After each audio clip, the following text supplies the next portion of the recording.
اعوذ باللہ من الشیطان الرجیم، بسم اللہ الرحمن الرحیم۔ اللہم صلی علی سیدنا و مولانا محمد وعلی آلہ وصحبہ وبارک وسلم وصلی علیہ۔ عامر آن لائن کے ساتھ عامر لیاقت حسین حاضر خدمت ہے۔ ناظرین محترم، آج اس عظیم المرتبت ہستی کا ہم ذکر کرنے کے لیے جا رہے ہیں، بلکہ ذکر کیا کرنے کے لیے جا رہے ہیں، نذران عقیدت پیش کرنے کے لیے جا رہے ہیں، ہدیہ عقیدت پیش کرنے کے لیے جا رہے ہیں اور محبت کے پھول نچھاور کرنے جا رہے ہیں، جن کی وجہ سے آج اگر میں یہ کہوں تو شاید یہ بات مبالغے کے زمرے میں نہیں آئے گی کہ جن کی وجہ سے آج اسلام قائم و دائم ہے۔ یعنی حجر اسود کے موقع پر، اس کی تنصیب کے موقع پر ایک بچی کی ولادت ہوتی، آپ فوراً وہاں سے، میں لفظ نبی کے لیے دوڑے استعمال نہیں کر سکتا کیونکہ آپ تو چلتے ہی تیز قدموں سے تھے، اور آپ کا دوڑنا یا آپ کا چلنا نبوت کی رفتار ہوتا ہے۔ تو آپ گھر پہنچے تو آپ کو معلوم ہوا کہ حضرت خدیجۃ الکبریٰ رضی اللہ تعالی عنہا کے بطن مبارک سے ایک بہت پیاری بچی پیدا ہوئی ہے، اور آپ نے اس کا نام فاطمہ رکھا، جن کو ہم کہتے ہیں فاطمۃ الزہرا ابیہا و علیہا افضل الصلاۃ والسلام۔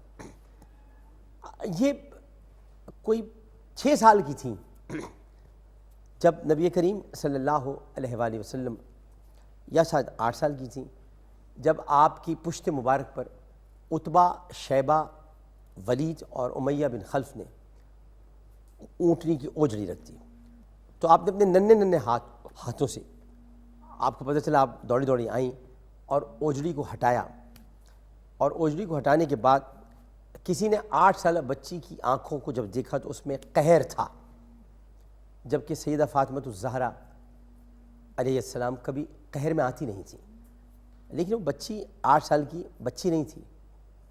اب بچی ہوتی تو شاید قہر نہ آتا، وہ بچی در حقیقت نبی کریم صلی اللہ علیہ وسلم کی یعنی آغوش رسالت میں پلی بڑھی تھی، تو اسے معلوم ہے اسے کیا کہنا ہے اور کیا کرنا ہے۔ انہوں نے چاروں کی طرف دیکھا اور کہا، تم نے میرے بابا کی پشت پر اونٹنی کی اوجڑی ڈالی، میں تم چاروں کو مرا ہوا دیکھتی ہوں۔ اور تاریخ نے دیکھا کہ بدر کے مقام پر یہ چاروں مارے گئے۔ اس کے بعد جو میں نے شروع میں کہا کہ قائم و دائم اسلام آج ان کی وجہ سے ہے، تو آپ اسی کوئی وجوہات ہیں۔ میزبی صاحب فرما رہے تھے کچھ دن پہلے کہ ان کو ابیہا کہا گیا، یعنی یہ بھی کہا گیا کہ حضرت خدیجہ کی وفات کے بعد خود حضرت فاطمہ نے کہا میں ہوں نا آپ کی ماں۔ تو یہ بتانا یہ چاہتا ہوں کہ حضرت فاطمۃ الزہرا ابیہا علیہ افضل الصلاۃ والسلام، ان کی وجہ سے جو میں اسلام قائم و دائم ہے یہ بتانے کی جو میں آپ کو کوشش کر رہا ہوں، وہ یہ کہ اپنے بابا کا خیال رکھا، بابا کی وجہ سے اسلام قائم ہے، بابا کی وجہ سے اسلام، ختم نبوت، سب تمام چیزیں بابا۔ اس کے بعد شادی ہوتی ہے مولا کائنات حضرت علی کرم اللہ وجہ الکریم سے، جن کی وجہ سے اسلام قائم و دائم ہے۔ ذوالفقار اترتی ہے، ان کا مشیر میں تھا، میرے مشیر تم ہو، جملے میں بتا رہا ہوں آپ کو۔ اگر علی نہ ہوتا تو عمر ہلاک ہو جاتا، حضرت ابو بکر کو مشورے دیے، حضرت عمر کو دیے، حضرت عثمان کو دیے، حضرت عثمان کے زمانے میں فتنہ ختم کیا، بہت بڑا فتنہ شروع ہو گیا تھا۔ رات کی تاریکی میں کبھی بھی آپ نے بیعت نہیں لی، اور جن سے کہا کہ آؤ دن کی روشنی میں آنا، میں رات کی تاریکی، میں رات کو چہرے نہیں، مجھے دن میں روشن چہرے دکھنے، کون مجھ سے بیعت لیتا ہے۔ اور پھر نہروان، اور پھر بہت ساری جنگیں، 2 جنگوں کا نام نہیں لیتا لیکن نہروان ہے، اور بہت ساری جنگیں، خارجیوں کا قتل کیا، اور پھر اس کے بعد اسلام کو بچایا اس طرح، فزت برب کعبہ، رب کعبہ کی قسم میں کامیاب ہو گیا۔ آگے چلتے تو پھر انہی کے بچوں میں سے ایک بچہ ہے حسن مجتبیٰ رضی اللہ تعالی عنہ۔ حسن مجتبیٰ نے اپنی دانش میں نہیں، اپنے نانا کی ہدایت پر، اور اپنے نانا کی لفظ پیش گوئی استعمال نہیں کریں گے، اپنے نانا کا جو کائنات کو اپنے ہاتھوں میں دیکھتے تھے، انہوں نے بتا دیا تھا میرا یہ بچہ صلح کرائے گا، اور پھر انہوں نے صلح کرائی، اور اس قربانی کی تکمیل ہوئی، اور اس قربانی کی تکمیل اس طرح سے ہوئی کہ جب امام حسین نے سر سجدے میں رکھا اور سبحان ربی الاعلیٰ کہا، اور اس وقت جب سنان بن انس آیا اور آپ کا سر کاٹنے کی کوشش کی، تو آپ نے جب نہیں کٹ رہا تھا تو آپ نے اٹھا کر سر یہ کہا، مجھے کوئی یہ جرت بتائے، سر اٹھا کر کہا تم سے نہیں کٹے گا، ابرس والے کتے کو بھیجو، میرے نانا نے کہا تھا وہی کاٹے گا، شمر کو بھیجو۔ اور شمر نے آ کر وہ سر کاٹا. یہ قربانی یہاں مکمل اگر آپ کہتے ہیں ہو گئی تو نہیں ہوئی, کیونکہ اس کے بعد قربانیاں چلتی رہیں, چاہے وہ امام زین العابدین ہوں, امام محمد باقر ہوں, امام جعفر صادق ہوں, امام موسیٰ کاظم ہوں, اور یہ آگے پورا سلسلہ چلے گا. اور امام زمانہ امام محمد مہدی, ان پر آ کر یہ جب وہ یعنی ان کے نزدیک پیدا ہوں گے, ان کے نزدیک ظاہر ہوں گے, میں دونوں کی عزت کرتا ہوں, اور جب وہ نظر آئیں گے تو اس وقت یہ قربانی تب مکمل ہوگی جب حضرت عیسیٰ علیہ السلام اپنی جگہ چھوڑیں گے اور یہ کہیں گے کہ آئیے آپ آ کر نماز پڑھائیے, کیونکہ آپ اس امت کے امام ہیں. یہ ہے حضرت فاطمہ کی قربانیاں, یہ ہے گھرانہ حضرت فاطمہ الزہرا کا, یہ ہے اس گھرانے کے پھول, یہ ہے میرے آقا کی بیٹی جن کا نام لیتے ہی نظریں جھک جاتی ہیں اور جن کو کوئی دیکھ نہیں سکتا, اور جن کے بارے میں بس اتنا کہوں گا, پھر علماء کی طرف چلتا ہوں کہ نبی کریم صلی اللہ علیہ وسلم ایک مجمع میں تشریف فرمائے اور پوچھتے عورت کی تعریف بتاؤ, تو مولائے کائنات حضرت علی اٹھ کر کہیں چلے جاتے ہیں, نبی کریم مسکرا کے دیکھتے ہیں, علی کوئی بتا نہیں پا رہا. اس کے بعد جب تھوڑی دیر بعد آتے ہیں تو آ کر کہتے ہیں عورت کی تعریف یہ یا رسول اللہ کہ جس کو کسی مرد نے دیکھا نہ ہو اور جس نے کسی مرد کو دیکھا نہ ہو. تو آپ نے مسکرا کے کہا آپ فاطمہ سے پوچھ کے آئے ہو؟ تو آپ نے کہا کہ ہاں انہی سے پوچھ کے آئے ہوں. یہ ہے تربیت رسول. دو کی تربیت کی ہے رسول اللہ نے, یاد رکھیے گا, ایک مولا علی کی, ایک اپنی بیٹی کی. باقی تربیت اس طرح کی کہ چادر تطہیر میں جب چاروں آ گئے اور رسول اللہ موجود ہیں تو پنجتن پاک بن گئے. ہم سے لوگ کہتے ہیں میں تو پنجتن کا غلام ہوں, آپ کیوں پڑھتے ہیں؟ بھائی قرآن میں اس لیے پڑھتے ہیں, قرآن میں یہ چادر کے اندر 5 ہیں اس لیے پڑھتے ہیں, ان 5 کے غلام. تو ہمارے تشریف فرمائے ممتاز عالم دین, ہمارے بہت ہی قابل احترام ہیں اور زہرا اکیڈمی کے چیئرمین ہیں اور ماشاءاللہ شیعہ علماء کونسل کے سربراہ ہیں, علامہ شبیر حسن میسوی صاحب. السلام علیکم. علیکم السلام مزاج ورحمۃ اللہ وبرکاتہ. آپ ایسے تشریف فرمائے جناب ڈاکٹر مولانا محمد اسحاق عالم صاحب, یہ اسسٹنٹ پروفیسر ہیں شعبہ اصول الدین جامعہ کراچی. السلام علیکم. وعلیکم السلام ورحمۃ اللہ وبرکاتہ. سیدہ فاطمہ الزہرا یعنی چادر تطہیر کی مالک, اور آپ خاتون جنت, کائنات کی مالک, چلیں یوں کہہ دیتے ہیں. بسم اللہ الرحمن الرحیم. اللہم صلی علی فاطمہ و ابیہا و بعلہا و بنیہا و سر المستودع فیہا. 20 جمادی ثانی حضرت فاطمہ زہرا سلام علیہ کی ولادت کی پوری انسانیت کو مبارکباد پیش کرتا ہوں, آپ کو اس لیے کہ حضور اکرم انسانیت کے لیے جی تشریف لائے تھے اور بہت خوش تھے آپ کی ولادت. بہت خوش تھے کہ اللہ سبحانہ و تعالیٰ نے جناب فاطمہ زہرا جیسی نعمت سے نوازا. جناب فاطمہ زہرا سلام علیہ کے ویسے تو القابات بہت ہیں, انسیہ, مرضیہ, حورا, تقیہ, رضیہ, مرضیہ, اور گنتے جائیں تو انشاءاللہ صبح تک آپ کے القابات آئیں گے. لیکن آپ کا نام فاطمہ, پوچھا گیا کہ فاطمہ نام کیوں رکھا گیا ہے؟ کہ اللہ تعالیٰ کو فاطمہ نام بہت پسند ہے, اس لیے کہ قیامت میں امت کے گناہ کاروں اور جہنم کے درمیان وہ فاصلہ ہو جائیں گے اور امت کے گناہ گاروں کی بخشش کا سامان بنے گی. دوسرے بھی معنی ہے, ایسا نہیں, مگر یہ معنی بہتر ہے, ایک یہی بتانا چاہیے اپنی جگہ پر. جناب فاطمہ زہرا سلام علیہ کی زندگی شروع ہوتی ہے اور جناب خدیجہ سلام اللہ علیہ آپ کی پرورش کرتی ہیں, اور تقریباً 4 سال کی ہیں کہ ماں کا سایہ سر سے اٹھ جاتا ہے. اور مکہ میں جو سختیاں تھیں, جو تکلیفیں تھیں, وہ اپنی چھوٹی عمر سے آپ دیکھ رہی تھی. بہت سی چیزیں آپ نے ابتدا میں بیان فرما دی. جناب فاطمہ زہرا سلام علیہ کی خصوصیت کیا ہے؟ دیکھیں, اللہ سبحانہ وتعالیٰ نے انسانیت کو حضور اکرم کے اتباع کو فرض قرار دیا. جی بالکل بالکل. اور وَلَكُمْ فِي رَسُولِ اللَّهِ أُسْوَةٌ حَسَنَةٌ, تمہارے لیے رسول اکرم میں اسوہ حسنہ ہے. لیکن خواتین کے لیے نمونہ عمل کے طور پر بعض چیزیں ایسی ہیں جو خود خواتین کا ہی ہونا چاہیے. اللہ سبحانہ وتعالیٰ نے اپنے حبیب کے ذریعے اپنی بیٹی کو اتنے پیارے طریقے سے پیش کروایا کہ خود حضور اکرم نے فرمایا فاطمہ تو بضعۃ منی, فاطمہ میرا ٹکڑا ہے. اس طرح سمجھایا کہ یہ میرا ٹکڑا ہے, اب اس کے عمل کو تم اپنے لیے بہتر نمونہ سمجھو. اور آج اگر ہم اپنی ماؤں, بہنوں, بیٹیوں, جی جی وہ تو پورا ہے, جس نے اس کو خوش کیا خوش کیا, جس نے اس کو تکلیف پہنچائی اس نے مجھے. لیکن جو پہلے اس سے پہ میں کہ فاطمہ میرا ٹکڑا ہے, یعنی اب فاطمہ کے عمل کو میں اپنی طرف سے حجت قرار دیتا ہوں. اور اگر آج کے زمانے میں اگر انسان جناب زہرا سلام اللہ علیہ کے زندگی کے طریقہ کار کو اپنا لے تو ہمارے بہت سے، اگر یاد ہو پچھلے پروگرام میں بڑی باتیں ہوئی ہیں جی بہت ہوئی ہیں، اس میں اس چیز کو اگر نظر میں رکھ لیا جائے کہ ماں جو بچی ماں بننے والی ہے اس کو شروع سے پیار دیا جائے، محبت دیا جائے، احترام دیا جائے تو معاشرے کے لیے بہت زیادہ مفید ثابت ہو سکتی ہے۔ ہم انوائرمنٹ پہ بات کرتے ہیں، انڈسٹری پہ بات کرتے ہیں، ہیومینٹی کے بارے میں بات کریں تو جناب فاطمہ زہرا نے عملاً کام انجام دے کے بتا دیا۔ اگر ہم آئے تطہیر میں آ کے دیکھیں تو جناب فاطمہ زہرا موجود ہیں، اگر آئے مبائلہ میں آ کے دیکھیں تو جناب فاطمہ زہرا موجود ہیں، اگر سورہ کوثر دیکھیں بسم اللہ الرحمن الرحیم انا اعطیناک الکوثر تو اللہ سبحانہ وتعالیٰ نے جناب فاطمہ زہرا عطا کرنے کے بعد فرمایا ان شانئک هو الابتر۔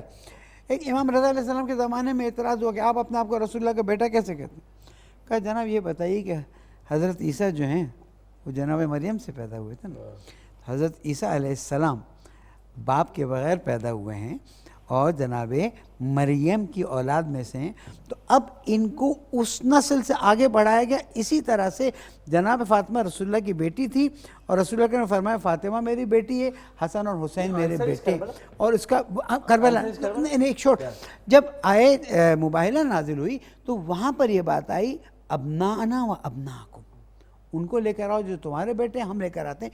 تو وہاں پر امام رضا علیہ السلام نے فرمایا ایک وہ مثال ہے، ایک یہ مثال ہے۔ حضرت عباس کو بھی پھر حضرت علی کہتے ہیں یہ بیٹے ہی ہیں، جی ان کو کہا آقا کہنا ان کو بچوں، جی وہ تو ایک خاندان کی طرف۔ تو جناب فاطمہ زہرا سلام اللہ علیہ نے اس بات کو بتایا اور قرآن مجید میں مختلف جگہوں پر الحمدللہ مولا کائنات اہل بیت علیہ السلام رسول اکرم صلی اللہ علیہ وسلم بیٹے کہتے تھے۔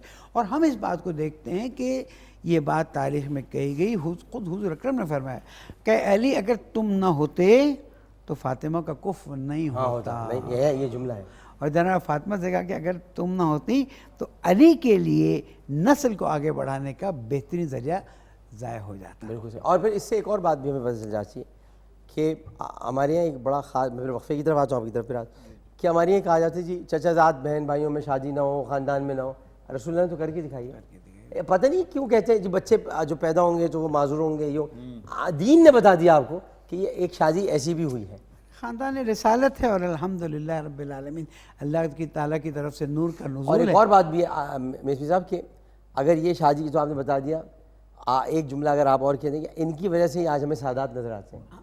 سورہ کوثر میں یہی ہے کہ آج سادات جس میں رسول اکرم صلی اللہ علیہ وآلہ وسلم کا خون نظر آتا ہے وہ اس سورہ کوثر کی زندہ نشانی۔ وہ الگ بات ہے کہ بہت سارے جاپانی سید بھی ہیں، وہ ایک الگ بات ہے، لیکن امت کو آج ولادت کے دن پیغام دوں گا کہ اپنی بیٹیوں کو جناب فاطمہ زہرا، جناب خدیجہ کبریٰ ان کی زندگی کے طریقہ کار بتائیں تاکہ اچھے انسان بن گئے۔ بالکل صحیح، بالکل صحیح۔ ڈاکٹر صاحب آپ کی طرف آتے ہیں لیکن پہلے وقفہ لے لیں، وقفے کے بعد حاضر ہوتے ہیں۔ السلام علیکم ورحمۃ اللہ۔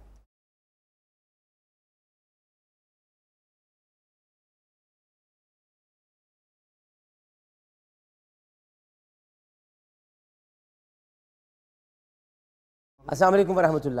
ایک مرتبہ پھر حاضر خدمت ہے اور چونکہ گفتگو ہو رہی ہے سیدہ فاطمہ الزہرا ابی علیہ الصلوۃ والسلام کی ہستی پر، تو مولانا اسحاق عالم صاحب گفتگو فرمائیں گے۔ بسم اللہ الرحمن الرحیم نحمدہ ونصلی علی رسولہ الکریم اما بعد۔ میرے خیال میں حضرت فاطمہ رضی اللہ تعالیٰ عنہ کی سب سے بڑی فضیلت یہ ہے کہ آپ فاطمہ بنت محمد ہیں۔ ہاں سب سے بڑی فضیلت آپ کی رگوں میں رسول اللہ کا خون ہے، آپ رسول اللہ کی پرورش میں تربیت میں رہی ہیں، اور نبی کریم صلی اللہ تعالیٰ علیہ وسلم کو حضرت فاطمہ سے بیٹی ہونے کی وجہ سے، چونکہ آپ والد تھے وہ آپ کی بیٹی تھیں، آپ کو بہت زیادہ لگاؤ بھی تھا۔ اور حدیثوں میں آتا ہے کہ جب آپ علیہ الصلوۃ والسلام کبھی سفر پر تشریف لے کر جاتے تھے تو آپ امہات المؤمنین سے ملاقاتیں کرتے تھے اور سب سے اخیر میں جا کے حضرت فاطمہ کے گھر پہ جا کے اور سب سے پہلے آپ پہنچتے تھے جب واپس آتے تھے؟ جب سفر سے واپس پہنچتے تھے تو سب سے پہلے حضرت فاطمہ کے ہاں حاضری دیتے تھے، اس کے بعد پھر امہات المؤمنین۔ حالانکہ اگر آپ دیکھیں، آپ تو روضہ رسول کی طرف گئے، جی جی، جو راستہ ہے وہ باب جبرائیل کا جو ہے جی جی، ادھر وہ دور ہے، لیکن اگر آپ ہاں، اور حجرہ عائشہ دوسری طرف ہے، چونکہ ذات حجرہ عائشہ میں آپ جاتے ہیں بالکل، تو مگر پھر بھی آپ دیکھیں ترتیب جو آپ بتا رہے ہیں، وہ ایک قلبی لگاؤ اور تعلق ہے۔ اور پھر حدیثوں میں یہ بات بھی آتی ہے، اور کبھی میں وہ پڑھتا ہوں تو بچیوں کو اس چیز کو رشک بھی کرنا چاہیے کہ جب بی بی فاطمہ آتی تھی تو رسول اللہ اپنی جگہ سے کھڑے ہو جایا کرتے تھے، تو یہ بہت بڑے اعزاز کی بات ہے۔ اور پھر خواتین میں جب ہم دیکھتے ہیں صحابیات میں حضرت فاطمہ کی بہت زیادہ کئی حیثیتیں ہیں، یعنی اگر آپ بیٹی ہونے کی حیثیت سے دیکھیں تو رسول اللہ کی صاحبزادی ہیں، ایک بہت بڑا مقام ہے۔ اگر آپ ماں ہونے کی حیثیت سے دیکھنا چاہیں تو حضرات حسنین کی ماں ہیں، وہ بھی ایک بہت بڑے اعزاز کی بات ہے۔ اور اگر آپ بیوی ہونے کی حیثیت سے دیکھیں تو حضرت علی کرم اللہ وجہہ کی زوجہ ہیں، یعنی آپ آپ کی یہ بیوی دیکھیں ہیں۔ کہ یزید نے پوری کوشش کی مگر خطبوں میں سے نام نہیں نکلوا سکے، نہیں نکلوا یہ آج چلتے ہیں، جی جی یہ نام لیے جاتے ہیں بالکل خلفائے راشدین کے، پھر ان سب کے۔ بالکل۔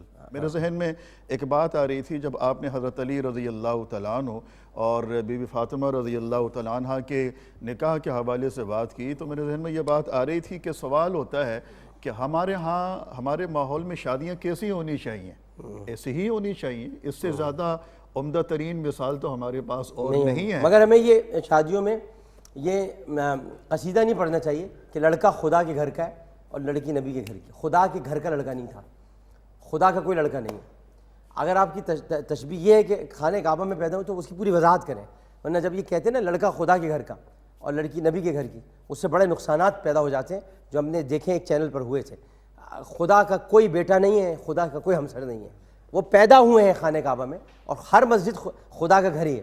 تو اس لیے یہ نہیں کہنا چاہیے، اس کو ذرا خیال کرنا چاہیے۔ جی پلیز آگے بڑھاتے ہوئے ڈاکٹر صاحب کہ شاعری میں ایک مشکل یہ ہو رہی ہے کہ شعراء کلام اچھا بھی پیش کر دیتے ہیں تو بعض مرتبہ مفاہیم دینی اور عقائد کی طرف توجہ نہیں رہتی ہے، جذبات میں الفاظ میں آپ استعمال کو ہو بتاؤں، جاتے ہیں۔ ایک شعر میں کا مفہوم یہ تھا کہ جب میں مر جاؤں تو میرا چہرہ کر دینا مدینے کی طرف۔ ارے بھائی مدینے والے نے اپنا چہرہ کعبے کی طرف کیا ہے تو آپ کس لیے کر رہے ہیں مدینے کی طرف؟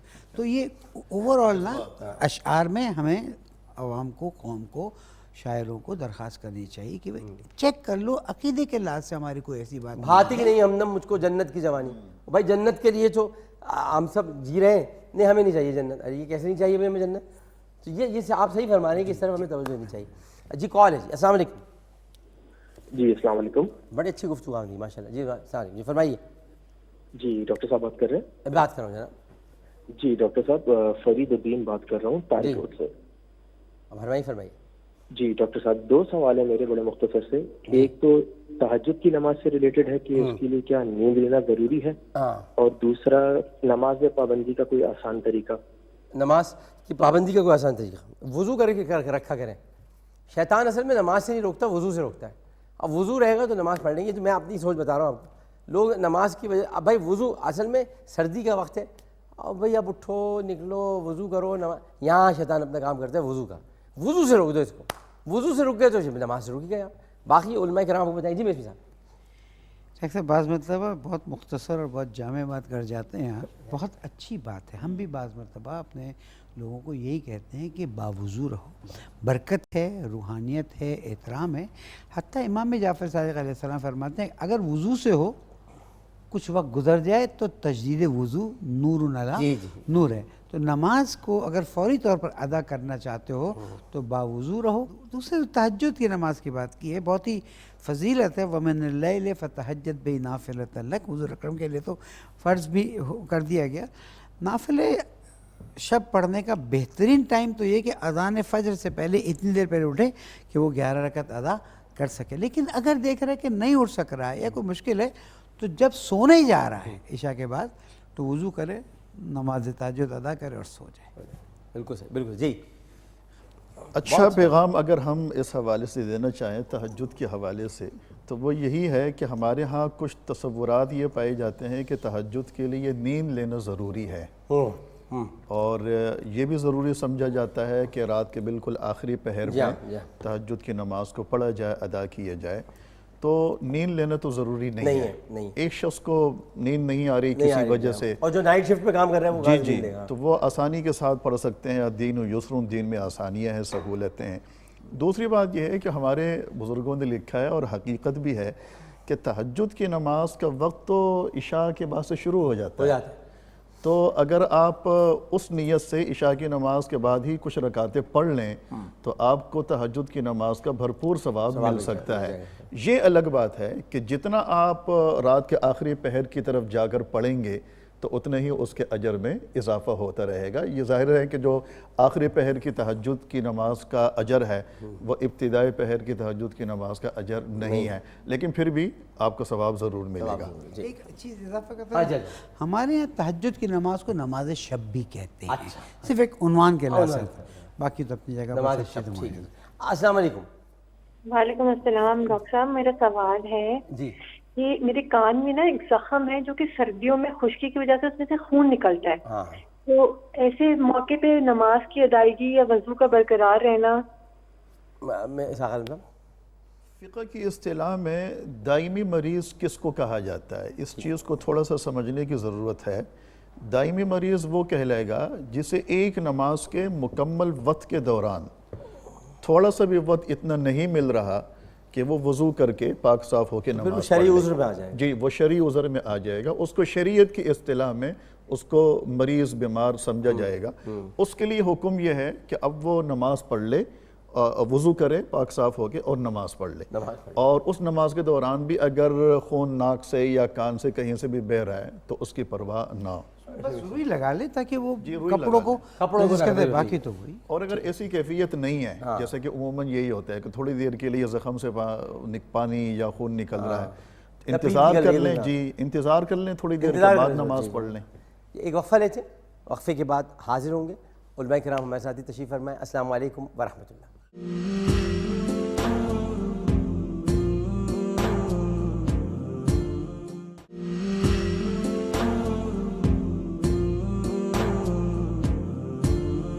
السلام علیکم ورحمۃ اللہ، ایک مرتبہ پھر آپ کو عامر آن لائن میں خوش آمدید کہتے ہیں۔ ایک ہمارے پاس سوال ہے، سعودی عرب سے آیا ہے۔ السلام علیکم عامر بھائی، عرب سے آیا ہے، سعودی عرب سے نہیں آیا، اب یہ غلط بات ہے۔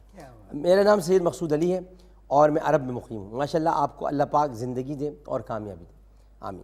بہت اچھا لگا آپ نے دوبارہ عامر آن لائن شروع کیا، اس سے ہم مسلمانوں کو بہت دینی معلومات ملتی ہیں، اور انشاءاللہ میں جمعے کی نماز کے بعد آپ کے لیے طواف کروں گا، ماشاءاللہ، الحمدللہ، بہت مہربانی، بڑی مہربانی۔ عامر بھائی میرا ایک سوال ہے، ایک دوست یہاں میرے ساتھ کام کرتا ہے، وہ پاکستان میں خاتون کو پسند کرتا ہے اور اسے شادی کر کے یہاں بلانا چاہتا ہے، اسے ویزا اسی صورت میں ملے گا اگر اس کا نکاح ہوا ہو۔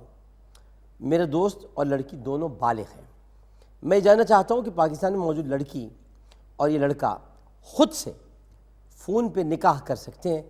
علماء کرام اس کے بارے میں کیا کہتے ہیں؟ جناب اسحاق عالم صاحب۔ نکاح کے لیے دراصل مجلس کا ہونا بھی ضروری ہے کہ مجلس ایک ہو، ساتھ ساتھ پھر دو گواہان کا ہونا بھی ضروری ہے، تو اس سے زیادہ بہت زیادہ بہتر طریقہ وہی ہے جو فقہ کی کتابوں میں فقہاء لکھتے ہیں کہ یہ صاحب سعودیہ میں ہیں یا امریکہ میں جہاں بھی ہیں، وہ جہاں نکاح ہو رہا ہے وہاں اپنی طرف سے کسی کو وکیل مقرر کر دیں اور ایجاب و قبول اس وکیل کے تھرو اسی کے ذریعے سے ہو جائے، اگرچہ یہ ویڈیو کال پہ اس ساری چیز کو دیکھیں اور ان کے سامنے وہ سارا ہو رہا ہو، لیکن یہاں اگر وکیل ہوگا اور یہاں اس مجلس میں گواہان موجود ہوں گے تو نکاح برقرار رہے گا، ہو جائے گا۔ اور اگر فون کالز کے اوپر لیں گے تو اختلافی مسئلہ ہے، بعض اس کی اجازت دیتے بھی ہیں لیکن اکثر علماء اس سے منع کرتے ہیں کہ اگر یہ سہولت ہے یہاں پہ تو اس کو اپنا لینا یہ چاہیے۔ بتائیے گا کہ ایجاب و قبول اگر لڑکا لڑکی خود کر لیں تب بھی ہو جاتا ہے نکاح؟ گواہان کی موجودگی میں کر لیں تو ہو جاتا ہے، بالکل ہو جاتا ہے۔ جی جی امی سے یہاں پر پھر ہماری بات الگ آ رہی ہے۔ ہاں یہ الگ ہی ظاہر لگائی۔ ہمارے یہاں نکاح میں عوام کا ہونا بہتر ہے، فضیلت ہے، لیکن گواہوں کا ہونا شرط نہیں ہے۔ شرط نہیں ہے، نہیں، عوام کا ہونا فضیلت ہے کہ پبلک میں نکاح ہو، اگر عوام بھی نہ ہو، عوام نہ ہو، جیسے یہ ایجاب قبول کرنا چاہ رہے ہیں تو یہ نکاح کر سکتے ہیں، لیکن عربی زبان صحیح میں نکاح ہونا چاہیے۔ اگر عربی زبان تنہائی میں اگر کر لیں، ہاں لڑکا لڑکی، کیونکہ یہ شاید اس حدیث سے استفادہ کر رہے ہیں کہ مذاق اور اس میں نکاح ہو جاتا ہے، یعنی نکاح اگر مذاق میں ایجاب طلاق و بھی ہو جاتی قبول ہے کی نکاح۔ شرط پوری ہوئی، لڑکی یہاں پر ہے شرط ہے لڑکی عدے میں نہ ہو، لڑکی عدے میں عدے میں نہ ہو، ٹھیک ہے، کسی کی بیوی نہ ہو، ظاہر ہے، ظاہر ہے، ہاں وہ تو ظاہر ہے، ہونا وہ تو نہیں پھر رجم ہو جائے گا۔ چاہیے۔ جیسے کہ اگر باقرہ ہے تو اس کے ولی کی اجازت ہونی چاہیے، ہاں باقرہ اگر ہے، بالکل اگر نہیں ہے اگر اجازت دوشیزہ ہے تو ہو جائے گی، دوشیزہ ہے تو ہو جائے گی۔ نہیں، وہ باقرہ ہمارا دوشیزہ کو ہی کہا جاتا اچھا، آپ کے دوشیزہ کو کہ جس کی اس سے پہلے شادی ٹھیک ہے، ٹھیک نہ ہوئی ہو۔ جی ہاں، آج سوال اور کال ہے، کال ہے۔ السلام علیکم۔ وعلیکم السلام علیکم بھائی، میں فرحان بات کر رہا ہوں جی نارتھ نامبر سے۔ جی ہاں بھائی میرے دو سوال ہیں۔ جی، پہلا سوال یہ ہے کہ میرے دوست نے ڈاکومنٹس، طلاق کے حوالے سے ہے سوال، کہ طلاق، میرے دوست نے ہاں، میرے جمع دوست کے نے دیا ڈاکومنٹ دے دیے، گھر پہ بھجوائے، ہاں۔ اور وہ گھر پہ نہیں ملے، تو کیا وہ طلاق ہو گئی ہے جبکہ اب وہ رہنے چاہتے ہیں؟ ہاں۔ سیکنڈ سوال یہ ہے کہ نکاح نامے میں لکھا ہوا ہے شوہر نے طلاق کا حق بیوی کو تفضیح کر دیا گیا ہے، اگر کر دیا ہے تو کس شرائط کے تحت؟ تو کیا بیوی طلاق لے سکتی ہے؟ طلاق لے سکتی ہے جی؟ اچھا، یہ جو آخری والی بات تھی یہ تفویض طلاق کا ٹاپک ہے ہمارے ہاں، اور لڑکا اپنی بیوی کو طلاق کا حق بالکل تفویض کر سکتا ہے، اور نکاح نامے میں ہوتا ہے، جی بالکل، جیسے نکاح بعض نامے میں مولوی ہوتا کاٹ ہے۔ دیتے ہیں۔ بالکل، وہ اچھا، اس کی ایک وجہ ہے، یہ بھی میں نے پوچھا تھا کسی سے، انہوں نے، میں نے کسی مفتی منیب سے پوچھا تھا، میں نے کہا کاٹتی کیوں ہیں؟ کہ نا مجھے ایک بات بتائیں، خوشی کے موقع پر یہ طلاق کی بات اچھی لگتی ہے، اس لیے ہم تھوڑا سا کاٹ دیتے ہیں۔ میں نے یہ بھی اچھا نقطہ بیان کیا انہوں نے۔ یہ خوشی اور معاشرہ اور ثقافت ہے۔ لیکن جو لوگ باہر جاتے ہیں، باہر کے ممالک میں، یورپ وغیرہ میں، تو وہ باقاعدہ ان کی ریکوائرمنٹ ہوتی ہے کہ وہاں آپ ہاں لکھوائیں، کیونکہ اگر اس کو آپ نے کاٹ دیا تو وہ پھر اس کو ایکسیپٹ نہیں کرتے ہیں۔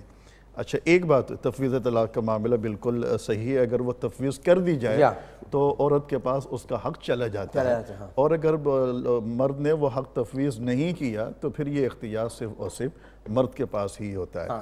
دوسری چیز کہ طلاق کے ڈاکومنٹس ہوں، طلاق چاہے آپ زبان سے بول کر دیں، آپ لکھ کر دیں، کسی بھی طریقے سے دیں، وہ ہو جاتی ہے، اس میں اگر سوچ میں دے تو نہیں ہوگی، نہیں سوچ لیں تو پھر نہیں ہوتی، سوچ میں دے تو نہیں، آپ زبان سے کہہ دیں، کوئی راستہ نکلے سوچنے پہ طلاق کا۔ سوچ لیں، میں سوچ، لیکن یہ ایک اچھی بات ہوگی اگر ہمارے نوجوان سوچنا شروع کر دیں، حلالہ کے دروازے بند ہو جائیں گے۔ حلالہ کا ویسے آپ مجھے بتائیں، اچھی بات ہے یہ کر دی ہے تو بات کر ہی لیں، یہ کیا چکر ہے؟ مطلب یہ کہ حلالہ سینٹرز کھلے ہیں بہت جگہوں پر، مطلب یہاں نہیں، بہت سی جگہوں پر ہیں حلالہ سینٹر، یہاں پر بھی ہیں کہیں نہ کہیں۔ حلالہ کیا مطلب کہ یہ تو کوئی طریقہ نہیں ہوا نا کہ آپ سے کوئی سیٹنگ ہو گئی ہے کہ بھئی اب ہم میاں بیوی دونوں ساتھ رہنا چاہتے ہیں تو آپ ایک کام کریں، آپ حلالہ کر لیں، یہ ذرا بتائیں۔ رسول اللہ نے اسی طرح کے لوگوں پر لعنت فرمائی ہے، حلالہ کرنے والے بھی اور کرانے والیاں بھی، سب کے اوپر لعنت فرمائی ہے۔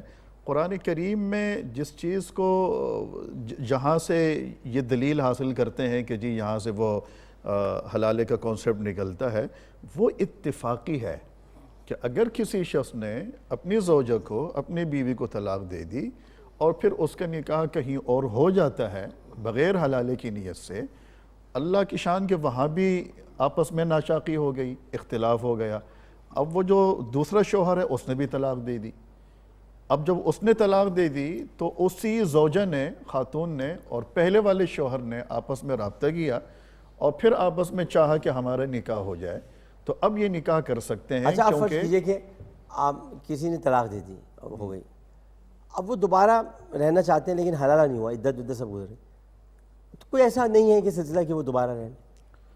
ہمارے ہاں تو 3 طلاقیں دینے کے بعد حلالے کا وہ ہے کہ زوج ثانی کو اختیار کر، وہ ضروری ہے، لیکن اگر پہلی طلاق اور 2 طلاقیں دیں تو اس پر تو حلالہ کرنے کی ضرورت نہیں ہے۔ جی، لیکن ایک چیز اس چینل کے تھرو اگر ہم اپنے نوجوانوں کو سمجھا سکیں کہ اللہ کا واسطہ طلاق کے مسائل کو سمجھیں، اور اگر اپنی بیوی کو کوئی شخص طلاق دینا چاہے تو 1 اگر دے دیں تو اس سے بھی طلاق ہو جاتی ہے، 2 اگر دے دیں تو اس سے بھی طلاق ہو جاتی ہے، 3 نہ دیں۔ لوگوں میں، عوام میں تصور یہ ہے، خیال یہ ہے کہ جب تک 3 نہیں دیں گے تو اس وقت تک طلاق ہوگی نہیں، حالانکہ اگر آپ 1 دیں تو اس سے بھی طلاق ہو جاتی ہے۔ اس میں بڑی سہولت ہے کہ کبھی اگر دوبارہ ذہن پلٹ جاتا ہے اور آپس میں ملنا چاہیں تو ایک تو عدت کے دوران رجوع کا بھی اختیار ہے، دوسرا عدت اگر ختم ہو جاتی ہے تو اثر نو نکاح ہو جائے پھر دوبارہ گھر بسا سکتے ہیں، اس میں آسانی ہے۔ میں عرض کرتا چلوں کہ یہ جو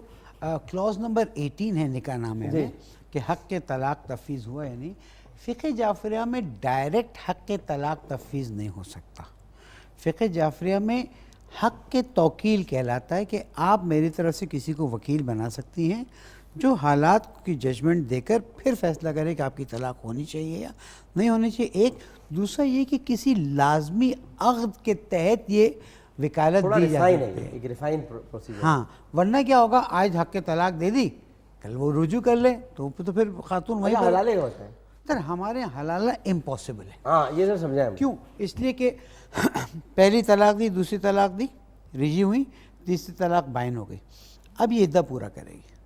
اچھا آپ کی تیسری طلاق مغلظہ نہیں ہے؟ نہیں, پھر طلاق ہوئی, پھر طلاق ہوئی, چھٹی طلاق ہوئی, 6 طلاقیں ہو گئی. اب 7ویں طلاق پھر صحیح ہے, رجی ہے, 8ویں طلاق پھر. اب یہ جو 9ویں طلاق ہوئی ہے, کیوں؟ اس سے کہ پہلی تیسری تھی یہ مغلظہ نہیں تھی, یہ بائن تھی. دوسری تیسری تھی جس کو ہم چھٹی طلاق کہتے ہیں, یہ مغلظہ نہیں, یہ بائن ہے. تیسری ہم یہاں پر یہ لیتے ہیں, یعنی 9ویں طلاق پر پہنچے تو پھر اب تم نے تو اصل میں یہ دیکھتے گنتی ختم کہاں ہوتی ہے, اس کے بعد تو صفر 10 تو ہے ہی نہیں. اچھا جیسے ہمارے پچھلے پروگرام میں جیسے بات ہوئی تھی نا, تو اگر پہلی طلاق اتنی مشکل ہے تو 9ویں طلاق کی باری کا, اس لیے ہمارے یہاں حلالے کا کانسیپٹ ہی نہیں پایا جاتا. جب انہوں نے کہا تھا کہ ڈاکیومنٹس جو بھیجے تھے وہ ملے نہیں ہیں, تو اگر ڈاکیومنٹس ملے نہیں ہیں طلاق کے تو تب بھی ہو جائے گی. جی پھر بھی طلاق ہو جائے گی, اسے لکھ دیا ہے, جی اس نے کر دیا. اگر عقد جاری ہو گیا ہے تو طلاق ہو جائے گی. ٹھیک ہے, ہو سکتا ہے عدے گزرنے کے بعد پتہ چلے, پھر عدہ کرنے کی ضرورت نہیں. ٹھیک, بہت بہت شکریہ اسحاق عالم صاحب اور علامہ شبیر زمیر صاحب. بارگاہ رسالت مآب صلی اللہ علیہ وآلہ وسلم میں آپ پنجہ بھیج دیں. بالکل کر دیتے, بالکل کر دیتے. بہت اچھا کیا آپ نے یہ کہہ دیا. میں تو پنجتن کا غلام ہوں, میں تو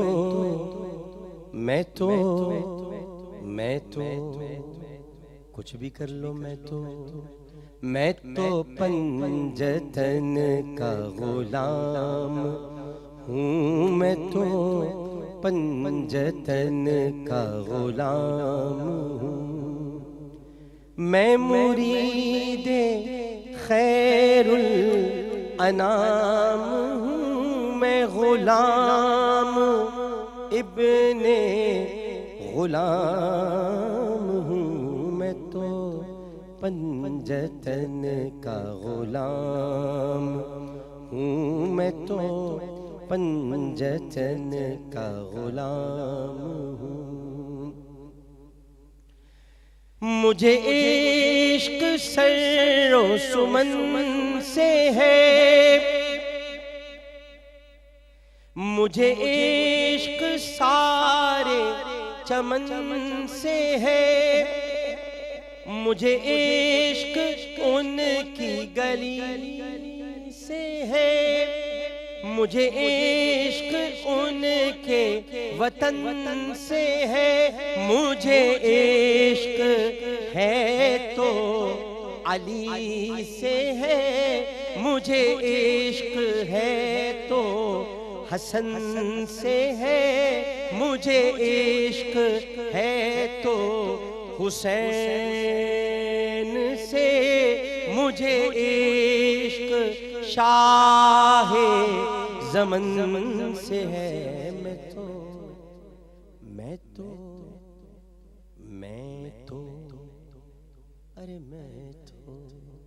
میں تو پنجتن کا غلام ہوں. ہوا کیسے تن سے وہ سر جدا, جہاں عشق ہو وہیں کربلا, میری بات انہی کی بات ہے, میرے سامنے وہی ذات ہے, وہی جن کو شیر خدا کہے, وہی جن کو باب اولا کہے, وہی جن کو ناد علی کہے, وہی جن کو یاد علی کہیں، وہی جن کو آل نبی کہیں، وہی وہی وہی وہی وہی وہی وہی وہی وہی وہی جن کو آل نبی کہیں، وہی پختہ ہے میں تو خام ہوں، میں تو پنجتن کا غلام ہوں، میں تو پنجتن کا غلام ہوں، میں مرید خیر الانام ہوں، میں غلام ابن غلام ہوں، میں فقیر خیر الانام ہوں، میں تو پنجتن کا غلام ہوں۔ اللہم صلی علی سیدنا و مولانا محمد وعلی آلہ وصحبہ وبارک وسلم وسلم۔ اس کے ساتھ ہی عامر آن لائن سے عامر لیاقت حسین کو اجازت دیجیے اس اپنے پن کے ساتھ کہ اپنا بہت خیال رکھیے گا۔ اللہ حافظ۔